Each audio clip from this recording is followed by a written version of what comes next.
Welcome back to Murky Marsh.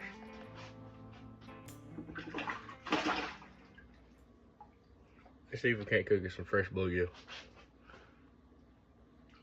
First up, go ahead and clean your cooking area. Go ahead and clean out the sink. I'm about to get greasy. Alright, so step 2, go ahead and clean these Johns up. All I'm gonna do is I'm gonna cut around that fin right there, come around the head. There's a lot of meat up here up top. So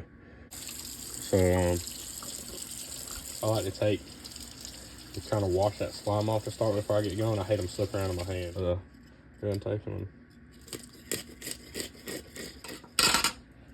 Alright, let's go ahead and rinse them all.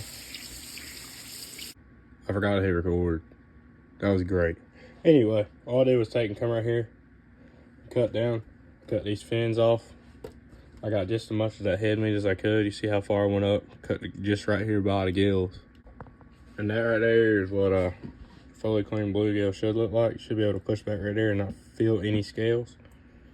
But that's what the inside looks like. That joint right there is ready to get some grease.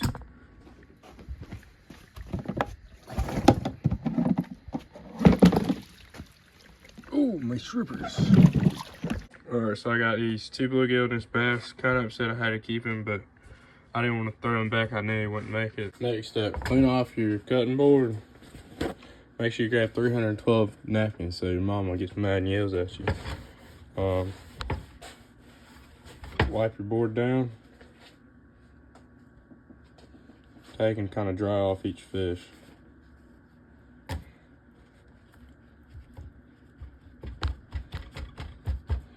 And repeat the process until all of them are clean.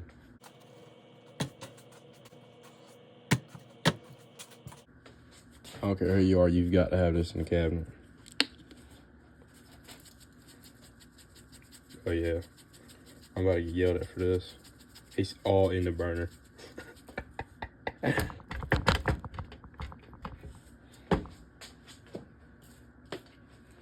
And then grab you some SPG.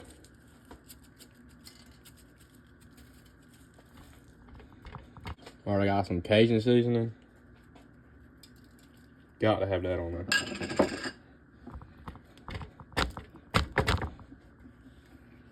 Kind of rub it in a little bit. It's alright if it falls off. You just cover the fish the best you can. Alright, so you're gonna repeat the process on the other side. It's alright if it kind of falls off the fish.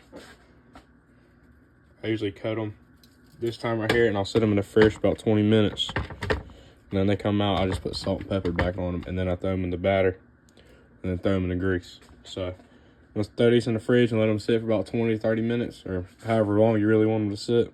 Take them back out, and then we're gonna put them in some grease. All right, so while they're sitting in there, all this is self-rising fire. I'm gonna take some salt.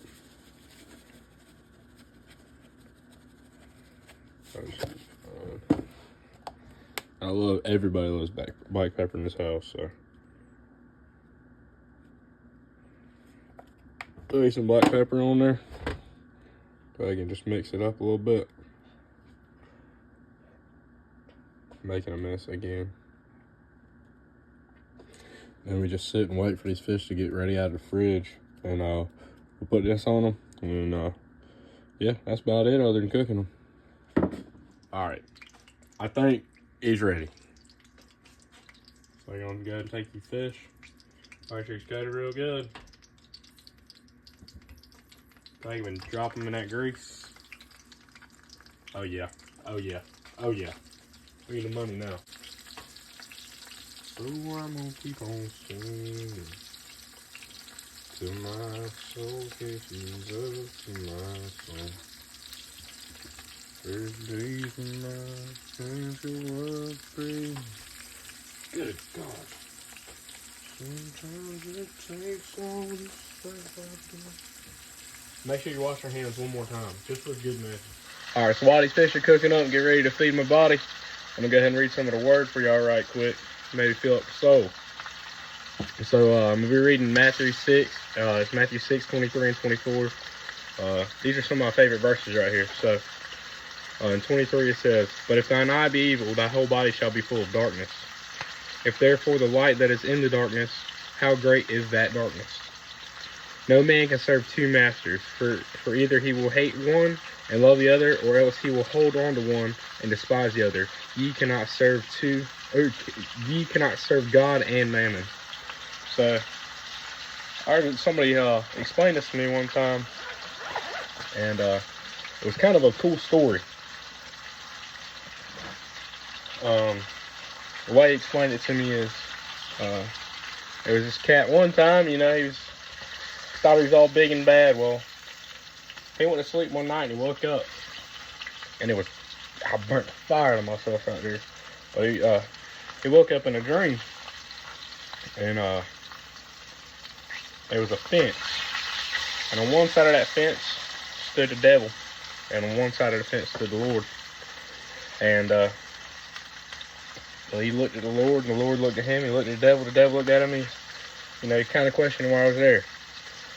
Well, the Lord said, well, the devil wanted him to come over there to him, and the Lord looked at him. He said, I'll give you your own choice, your own freedom.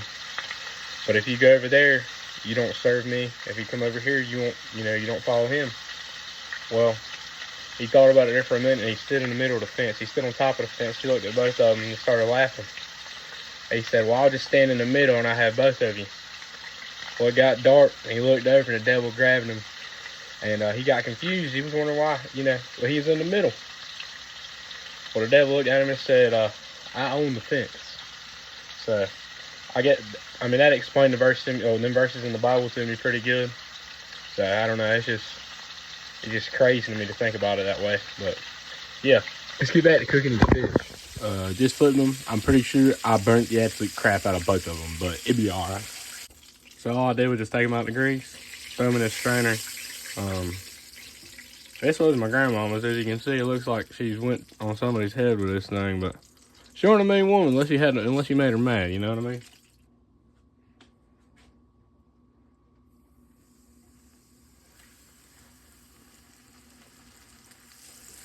Just for safe measure, wash your hands one more again. So when the last one cooks, I'm gonna go ahead and dig into these. Let's see what it tastes like. I don't know if it's just me. When I'm about to eat, I gotta do my little dancey dance, so I just did it before I turned the camera back on. But, dang, I want to think it's hot. I don't know about anybody else, but that thing right there, that's my favorite part of any fish, is the tail.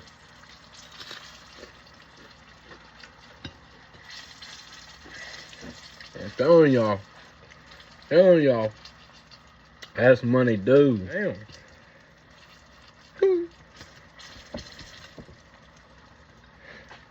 Oh gosh. That meat right there. That meat right there.